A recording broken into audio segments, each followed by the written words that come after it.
His hot take of the night, Barkley saying he thinks the Bucks will win the East. Milwaukee currently third behind the Sixers and Nets. Max, is Barkley right about Milwaukee winning the East? No, I don't think he is. I mean, I'll credit Milwaukee for doing this. Remember when it was like, yo, what's going on with Milwaukee? What's going on with Giannis a little bit earlier in the season? And it was clear that Budenholzer, Stephen A., you'd made this criticism, and I think he was responding to critics who were pointing this out. Saw, okay, we can't just initiate the offense every time with Giannis. We got to try some new things, and there were some growing pains. But they're a formidable team. I would say that if the Nets are healthy, they got no shot against the Nets. I think if the Nets aren't healthy, the Sixers are my pick to come out of the East.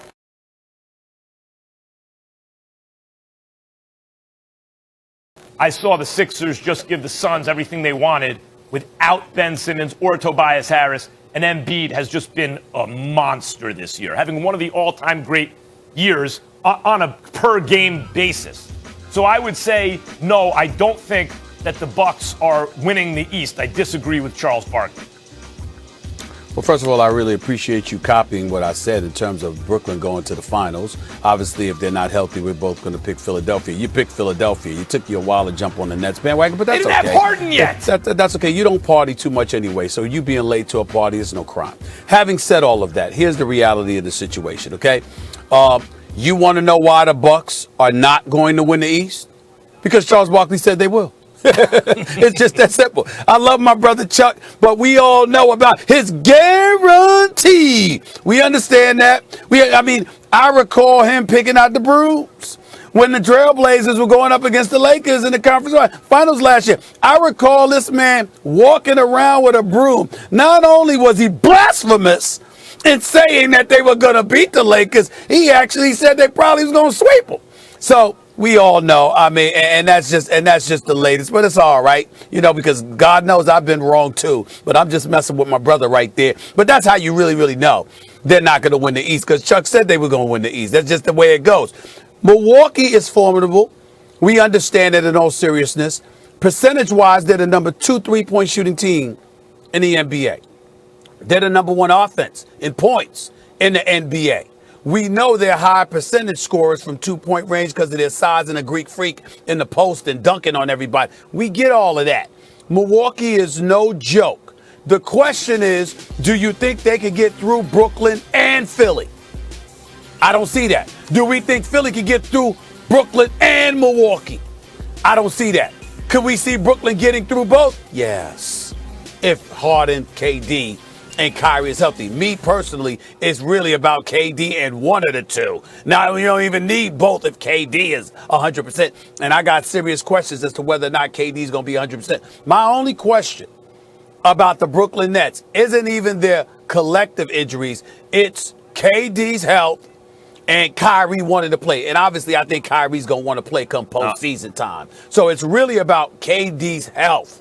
If KD is healthy, I'm not concerned. If he's not, they ain't going to the finals. If KD is healthy, there's a good chance they don't get out of the East if Harden's not healthy, Stephen. I keep telling you this. The reason I didn't like the Nets right away is because they didn't have James Harden. And when I looked at that team, I thought maybe not enough. No, stop. No, stop. Hold on. You said it when Harden came.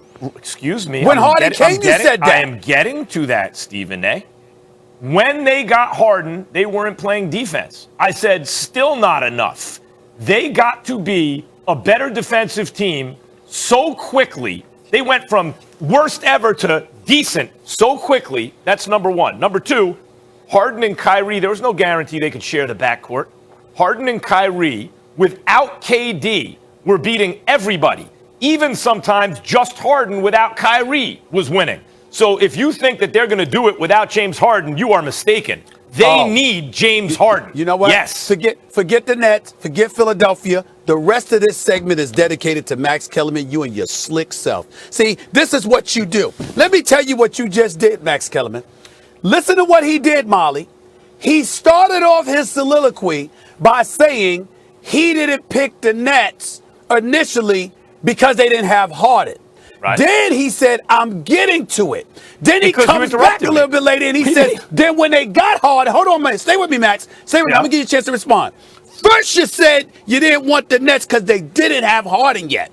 Then you said, but when they got Harden, then after that, they weren't playing defense. So in other words, you see, because if you listen closely enough, you would forget that he didn't pick the Nets even after they got Harden. Let me be very clear. Then you would, no, I'm not saying you didn't say these things, Max. I'm saying in sequence. You see, you said no to them before they got Harden. At Then least you know said he no listens to you, Max. after they get Harden, There's a but positive. only until they started playing defense. Then you picked them. They were So if playing the worst defense of all time. No, I'm saying to you, we would forget one of those points, whether it's you not picking them before Harden arrived or you not picking them after, but not both, because you didn't bring them up together. You see, you go one after the other, so we would have forgot. But I did it.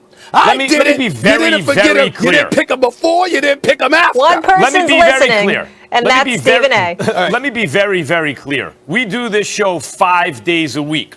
We are responding to new information every single day. But I'm talking about the before point you did, how you just expressed it. I'll be very clear. Before they had James Harden, I didn't think they were getting out of the East. That's why I'm bringing it up now. You're like, as long as KD is healthy, they could have Harden or Kyrie. I'm saying KD and Kyrie, I don't think are getting out of the East without Harden. Then once they got Harden, I didn't know how he was going to work with Kyrie, and I didn't know if they were going to play defense. He worked beautifully with Kyrie, and they started playing defense pretty quickly. Not early on, but pretty quickly. It became apparent that team, and I'll be clear about this, no team is going to beat a fully healthy Brooklyn Nets team. But they need to be fully healthy. Harden, to me, is the most important player. So what I take exception to is you acting like, oh no, KD and Kyrie got this. They don't need James Harden. Matter of fact, they need James Harden more than anybody. KD is the best player. Harden is the guy who makes that team impossible. If Harden's controlling that offense, they're impossible. The Bucks don't have a shot. I don't think the Sixers have a shot. I'm not sure even a healthy Lakers team does if Harden's healthy. If he's not healthy, the Barkley could be right. The Bucks could win. I'll still take the Sixers, but the Bucks are live. I put them third. I put them second if Harden's not healthy. What I was saying is that with KD is the man. Without him, they ain't winning. With him and with one of the two, whoever the one of the two is, they can win it all. Still in all, I get back to my initial point of this. My initial point of it is the sequence with which you told it. You would forget one point or another that you made because you covered yourself. You know what? When I go to Vegas, I need to take you to Vegas with me because I'll never lose. I'll never lose with you because I cover all bases. That's what you did. That's all I'm saying. That was the only point I was trying to make. We just had a debate the other day. Okay. Is Steph Curry in the MVP conversation? You said no. Then he dropped 47. Next day you showed up and said yes. Which is it? No or yes? Well, it was no before he did it and yes after, right? That's right. That's right. That's true. And guess what? And you got me. And I said, yeah, you got me. I got you. You're responding to new information. I said, yeah, you got me that day. I ain't trying to cover myself. I ain't put a quilt over myself and try to cover myself. You understand what I'm saying? I accepted it. You don't. When the facts Last change, word, so does my segment's opinion. over. Molly's got to go to commercial break. Okay. Let's go. People Let's go to are commercial. allowed to change their mind. Let's go. What had happened was, yes. NBA championship belongs to the Los Angeles Lakers. I don't think it was a doubt that I was, going to come back. Ever since holding that trophy, I just want to do it again.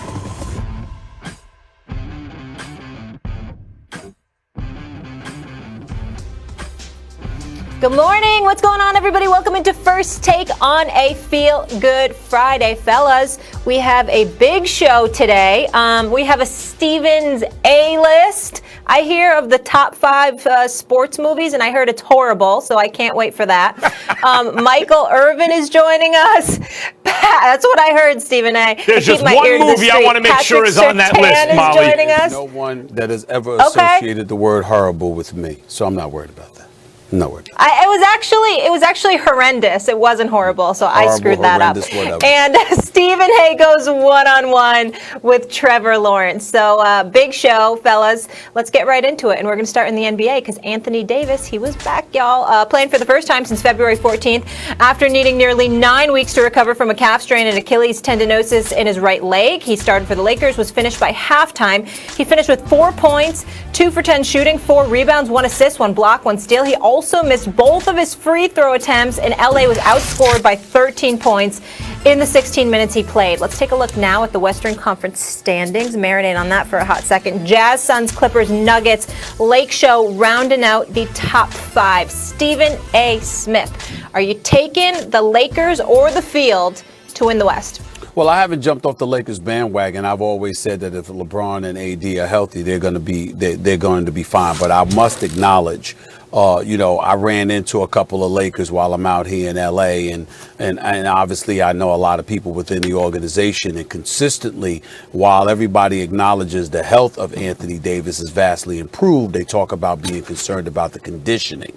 That's all that we're talking about here. But the flip side to it is that what I'm recognizing is this: Anthony Davis, 4 points, 4 rebounds last night, 17 minutes or so. You got to believe in LeBron James because these brothers just know how to play. They're 2 of the top 5 players on the planet as far as I'm concerned.